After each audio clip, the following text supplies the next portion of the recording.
기도하겠습니다.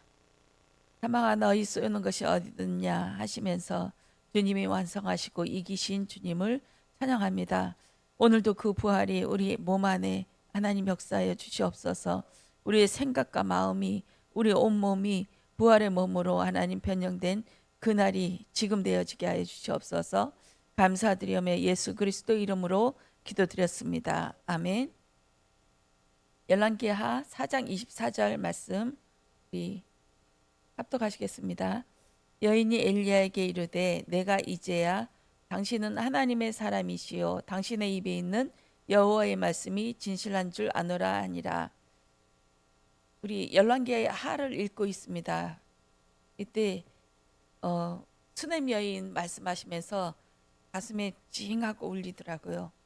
이 말씀을 오늘 준비했습니다. 이 수넴 여인이 아들이 죽었다 살아났는데 어떠한 정을 통해서 살아났고 또 이 여인의 믿음이 어떻게 변했는지 우리 수넴 여인과 비교하면서 보기를 원합니다. 수넴 여인이 아기가 없었어요. 그래서 열왕기하 4장 16절에 엘리사가 이르되 한 해가 지나 이때쯤에 내가 아들을 안으리라 하니 여인이 이르되 아니로소이다. 내 주 하나님의 사람이여 당신의 계집종을 속이지 마옵소서 하니라. 해서 결국은 아들을 낳았습니다. 아들을 낳았는데 이 아들이 갑자기 죽어요. 이 여인의 무릎 위에 앉아서 반나절 있다가 죽어서 이 여인이 행한 것이 있었습니다. 이 여인이 이제 갑니다. 엘리사를 찾아서 갑니다. 남편에게도 얘기 안 하고 왜 안식일도 아니고 초하루도 아닌데 왜 가냐 했을 때 평안을 빌러 간다 하면서 아무 얘기도 안 하고 그냥 갑니다. 가는데 가서 멀리서 엘리사가 이 수넴 여인을 알아보고 이 사환을 보내서 무슨 일인지 알아봐라. 남편이 잘 있느냐, 아이가 편안하냐, 이 두 가지를 물으면서 갔는데 이 여인이 편안하다 하면서 바로 가서 엘리사의 발에 굽부리고 놔주질 않습니다. 놔주지 않으면서 이 여인이 얘기합니다. 어찌하여 4장 28절입니다. 여인이 이르되 내가 내 주께 아들을 구하더이까 나를 속이지 말라고 내가 말하지 아니하더이까 하니 엘리사가 게하시에게 이르되 내 허리를 묶고 내 지팡이를 손에 들고 가라. 사람을 만나거든 인사하지 말며 사람이 내게 인사할지라도 대답하지 말고 내 지팡이를 그 아이의 얼굴에 놓으라 하는지라. 수넴 여인이 자기한테 문제가 있을 때 아무한테도 얘기 안 하고 오로지 한 가지에만 집중했습니다. 주님께만 집중하였습니다. 주님께만. 우리는 문제가 생기면 사람의 얘기를 듣고 또 방법을 연구하고 이렇게 할까 저렇게 할까 모든 것을 다 시도하는데 이 여인은 냉정했습니다. 아주 냉정하면서 오직 주님 앞에 집중하면서 모든 것을 여기에 초집중하여서 달려가고 또 이 집중하는 이유가 무엇입니까? 하나님은 하실 수 있다. 엘리사가 내가 태중에 아기가 없고 평생 이렇게 약한 또 죄인인 존재로 이렇게 살아가야 되지만 하나님의 명령하에 하나님의 은혜를 주셔서 엘리사를 통해서 나를 낫게 해주지 않냐. 그러면 그 하나님이 나는 믿어진다 하는 그 고백이었습니다. 우리 인생에 문제가 생길 수가 있습니다.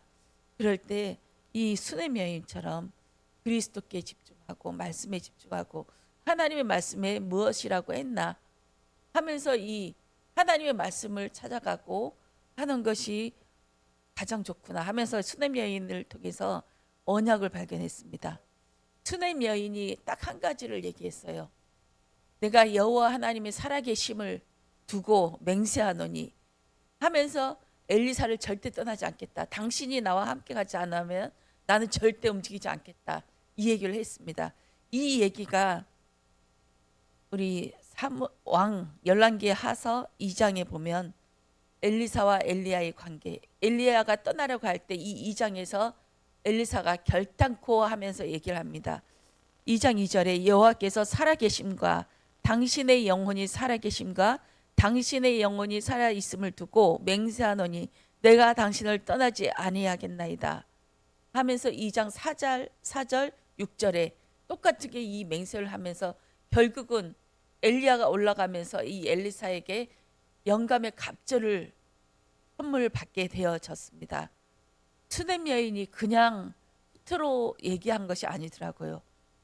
이 여인이 또 이 엘리야가 엘리사에게 스승이었듯이 이 엘리사에게 무엇이 이 언약인지 알고 있었어요. 이 엘리사는 엘리야가 언약이었거든요. 엘리야가 한 모든 행동, 또 그의 신앙, 믿음, 그것을 통해서 하나님을 알았거든요. 그래서 이 수넴 여인이 엘리야가 했던 행적, 그것을 그대로 흉내냅니다. 또 어떤 내용인가 볼게요. 이 아들이 죽었을 때 이 행동도 똑같게 합니다. 열왕기상 17절 9절에 차르박 과부의 이 이야기가 있었습니다. 17장 19절에 엘리야가 그에게 그의 아들을 달라 하여 그를 그 여인이 품에서 받아 안고 자기가 거하는 다락에 올라가서 자기 침상에 누이고 여호와께 부르짖어 이르되 내 하나님 여호와여 주께서 또 내가 우거하는 집 과부에게 재앙을 내리사 그 아들이 죽게 하셨나이까 하고 이렇게 얘기를 했습니다. 이 엘리야가 3년 6개월 몇 년 동안 이제 가뭄이 올 것이다 하면서 바로 일어나는 행동이 하나님께서 이 사르밧에 가라는 거예요. 길르앗에 있던 사람이 길르앗 사람 이 엘리야가 요단강 건너 동쪽편의 시내가에서 거기서 까마귀가 고기를 주고 떡을 아침 저녁으로 배달라 해서 거기서 먹고 있는데 여기에서 사르밧으로 가라는 거예요. 저는 대충 갔구나 이렇게 생각했는데 이 말씀을 준비하면서 보니까 200km더라고요. 이 요단강에서 사르밧까지 시돈 땅에 있는 위쪽에 해안가에 있거든요. 북쪽. 거기에까지 가려면 200km. 그럼 또 알아봤어요. 지금 내가 조천 지역에 있다. 여기에서 200km는 어느 지역일까? 하니까 광주까지 가더라고요. 이 광주까지 가는 길, 그 당시에 걸어서 한 20km, 30km 거리면 일주일에서 열흘 이 정도의 거리를 이 여자를 만나러 사르밧 가부를 만나러 하나님께서 보내신 거예요. 야, 참 대단하다. 예수님께서 그 광야의 사마리아 여인을 만나러 그 대낮에 먼 길을 뚫고 가셨던 것처럼 하나님께서 나를 만나시는 것이 보통 일이 아니었구나.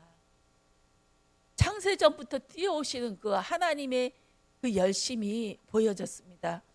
나 하나를 구원하기 위해 사르밧 그 여인을 구원하기 위해 가졌습니다. 사르밧 여인이 이제 조금 남아있는 떡을 가지고 이거 먹고 내 아들과 죽을 것이다 하면서 나뭇가지를 줍고 있을 때 이 엘리야가 가서 그거 죽지 않을 거야. 두려워하지 마라. 먼저 나에게 주고 그 다음 너희들 먹어라. 이 가뭄이 끝날 때까지 너희들은 죽지 않을 거야 하면서 그렇게 되어지고 거기에서 같이 살다가 아들을 죽여버리십니다. 이 아들이 죽음과 같이 죽음을 통하여서 같이 살았으니까 이 엘리야의 침상에 있겠죠. 이 여자가 사르밧 과부가 이 아들을 침상에 눕히고 또 이 엘리야가 이 아들을 살립니다. 이것과 똑같게 엘리사도 이런 얘기를 합니다. 왕하 4장 32절에 엘리사가 집에 들어가 보니 아이가 죽었는데 자기의 침상에 눕혔는지라.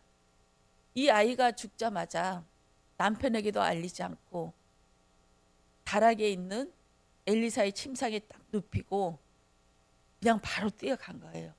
그 길을 바로 뛰어가서 당신이 나와 같이 하지 않으면 여호와 사심을 맹세하고 절단코 난 떠나지 않겠습니다. 이 엘리사가 한 말을 그대로 해버립니다. 그렇게 해서 같이 와서 엘리사도 마찬가지로 이 아이를 살리거든요. 이 아이를 살릴 때 이 여자가 엎드려 엘리사한테 절하고 입니다. 이 수넴 여인의 심정이 어땠을까요? 수넴 여인은 과거에 하나님의 언약을 알고 있고 말씀을 알고 있고 엘리야를 알고 있었고 그것을 통해서 모든 것을 빼앗는데 같은 고백이었지 않나 이런 생각을 합니다. 이제 내가 하나님의 사심을 알았습니다. 당신은 하나님의 사람이시요 당신의 입에 있는 여호와의 말씀이 진실한 줄 아노라. 그리고 여호와 하나님을 믿는 그 믿음이 들어간 줄 믿습니다. 이 수넴 여인과 사르밧 과부를 통하여 하나님이 주신 메시지가 있어요. 하나님께서는 나를 우리 성도를 사랑하시기 위해 그냥 많은 사람 중에 일부가 아니라 하나님은 톡 집어서 달려오시는 거구나. 이 나를 향하여 달려오시고 우리 성도 한 명 한 명을 놓고 창세전부터 달려오시는 그 하나님이시구나. 우연이 아니구나. 이거는 흔히 있는 일이 아니고 어쩌다 한 번 있는 일도 아니고 정말 하나님이 그 언약하시고 선택하신 이 백성을 향하여 달려오시는 하나님의 그 숨결이 느껴졌습니다. 이 숨결과 또 이 사람들이 고백을 하게끔 하나님께서 문제를 주셨고 이 문제를 통해서 여호와 하나님이 살아계심과 하나님이 내 안에서 역사하고 계신 것을 이 고백하는 것을 체험하게 하시죠. 이번 주에 부활 말씀하셨잖아요. 그냥 죽었다 살아난 것이 부활이 아니다. 첫째 부활, 둘째 부활, 첫째 사망, 둘째 사망 이것이 있다. 왜 이렇게 구분하냐? 이 사망은 나에 속한 것이고 이 부활은 둘째 부활은 하나님한테 속한 것인데 이 하나님의 두 번째 부활을 통하여 내가 살아났다는 것이 확증되었다. 이것을 말씀하고 있습니다. 완전한 부활, 남자와 여자로 구분되지 않고 완전한 몸, 그것이 어떤 몸인지 저희들은 모릅니다. 그렇지만 이것은 완전한 부활은 죄를 받을 수 있는 몸, 문책을 받을 수 있는 몸, 벌을 받을 수 있는 몸과 같이 살아난다는 것이고 영원한 몸, 주님과 함께하는 몸으로 이제 신부가 되는 몸으로 부활하는 그 몸이고 타방의 지옥이 살아있고 분명히 있습니다. 하나님 앞에서는 과거, 현재, 미래가 없죠. 지금도 그 지옥에서는 들끓는 곳에서 고통을 받고 있습니다. 지금도 나는 천국에서 여호와 하나님이 옆에 있어서 지금 나를 내려다보고 있는 중입니다. 그것이 여호와 하나님 앞에서는 시 공간을 초월한 아예 없죠. 그러나 이 땅에는 시 공간이 있기에 이 땅을 걸어가야 된 그 무교절의 7일이 분명히 있는 줄 믿습니다. 그것을 통해서 우리는 하나님이 살아계시구나. 하나님이 진짜 나를 사랑하시고 선택하셨구나. 그 하나님이 원하시는 것은 내가 하나님의 백성이 되는 것이고 여호와 하나님을 찬양하는 자로 찬송으로 만들어내는 것이구나. 억지로가 아니라 내 입을 통해 진짜 하나님 살아계시구나. 예수가 그리스도구나. 나의 이 죄 문제가 얼마나 지긋하고 우리는 절대 죽었다 깨나도 할 수가 없구나. 이 얘기를 하였습니다. 이 얘기를 하게끔 분명히 하신 줄 믿습니다. 저번 주에 어떤 분을 만나서 얘기를 하다가 딸이 집 나간 지 한 7년쯤 돼요. 근데 딸을 찾았어요. 딸을 찾아서 만났대요. 찾아가서 만났는데 그 딸이 하는 얘기가 다시는 내 앞에 나타나지 말아라. 엄마가 다시 오면 내가 집을 이사 간다. 이 얘기를 하더라고요. 그래서 이 엄마가 저한테 그 얘기를 하였습니다. 나 아무것도 할 수 없다. 어떻게 할 방법도 모르겠고 진짜 어떻게 해야 될지 아무것도 모르겠다. 나 진짜 해줄 수 있는 게 없다. 이 아이를 위해서. 이 고백을 하면서 가슴이 징하면서 우리가 할 고백이 이 고백이구나. 이것을 느꼈습니다. 우리 아이들이 죽어가는 거, 또 저 죄를 보고 또 내가 저지르는 이 죄수 안에서 빠져나오지 못하는 이것을 보면서 아무리 노력해도 안 되고 발 굴러도 안 되는 이것을 보면서 나는 진짜 할 수 있는 게 없구나. 하나님께서 은혜를 주시지 않으면 진짜 이 터널을 빠져나갈 수가 없구나. 하나님의 은혜로만 가능하다. 이 죄 문제, 이 귀신의 문제는 내가 할 수 있는 영역이 아니구나. 이 고백이 터져 나오는 그것을 보았습니다. 하나님께서 원하시는 고백이 저런 고백인데 나는 정말 가슴으로 온몸으로 저런 고백을 하고 있을까? 죄에 대면서 사무치게 애통하면서 내 자녀를 보면서 그 고백을 하고 있을까? 이런 생각을 하고 하나님 앞에 죄송한 마음이 들었습니다. 우리는 하나하나 터널을 지나갑니다. 지나갈 때마다 하나님이 말씀이 어떤 것이고 이 말씀이 왜 지금 이 시간에 내 이 문제를 통해서 주실까? 하나님은 지금 나에게 무엇을 원하고 있을까? 하면서 내 안의 것들을 발견되어지고 내 안에 터져나오는 그 고백을 통해 주님이 우리의 하나님이 영광 받으실 줄 믿습니다. 두기고라는 청년이 또 사도행전 20장 9절에 이런 사건이 신약에도 있었습니다.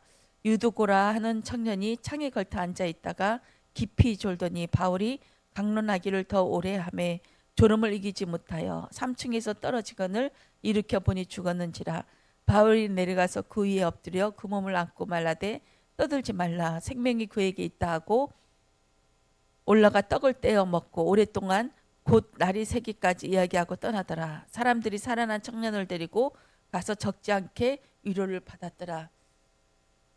이 하나님이 살리시는 부활은 완전한 부활입니다. 이 죽었다가 잠시 살아나는 그 살아남이 아니라 완전한 부활. 저는 한 주 동안 계속 묵상을 합니다. 그 부활, 예수님께서 승리하셨다고 확정하신 그 두 번째 부활, 그 부활을 똑같게 나도 그 일을 당할 건데 지금 이것을 이 부활을 누리자. 그러면 저는 하늘에서 내려다보는 그 상상을 합니다. 나는 지금 이 몸은 여기 있지만 나는 완전한 몸으로 부활한 몸으로 하늘에 있다. 그러면 지금 이 문제가 문제이겠냐? 잠깐 스쳐 지나가는 하나님을 알게 하는 찬송하게 하는 그런 문제의 제목이 아니겠냐 하면서 잠깐 지나가는 일들 그것들을 그냥 파도 타기 하듯이 지금 뛰어넘고 있습니다. 감사하더라고요. 그 문제에 묶여지지 않아서 그 문제가 나를 잡을 수 없구나. 나는 왜냐하면 초월한 몸이기 때문에 이미 부활한 몸이기 때문입니다. 그렇게 해서 오늘을 살아가고 있습니다. 하나님이 말씀을 주셨을 때 이 말씀이 나에게 살아있기를 원합니다. 그에게는 과거도 없고 미래도 없죠. 어린아이처럼 오늘만 살아갑니다. 오늘만 그 말씀이 이루어지도록 오늘 그 말씀에 집중하시고 문제를 끌어안고 거기에 뒹굴리지 마시고 다 지나가는 겁니다. 다 지나가고 또 앞으로 또 올 것이고 계속 유월절 무교절을 반복해 하시는 그 3번이나 반복하시는 그 출애굽의 역사 속에 우리의 문제도 또 올 것이고 또 하나님께서 확증하시고 또 오면 또 하나님이 확증하시고 걷고 또 거는 그 일들이 계속 있어지기를 원합니다. 우리의 길은 끊이지 않고 옵니다. 그러나 분명히 끝은 있습니다. 그 끝을 향하여 그 표대를 향하여 달려가는 오늘 되어지게 하실 줄 믿습니다. 기도하겠습니다. 주님 사랑합니다. 오늘도 그 부활을 체험하게 앞서서 예수님의 부활로 끝나는 것이 아니라 나의 부활로 오늘 하루를 살아갈 수 있도록 주여 은혜 주시옵소서. 감사드리오며 예수 그리스도 이름으로 기도드렸습니다. 아멘. 우리 말씀은 열왕기하 5장에서 7장입니다.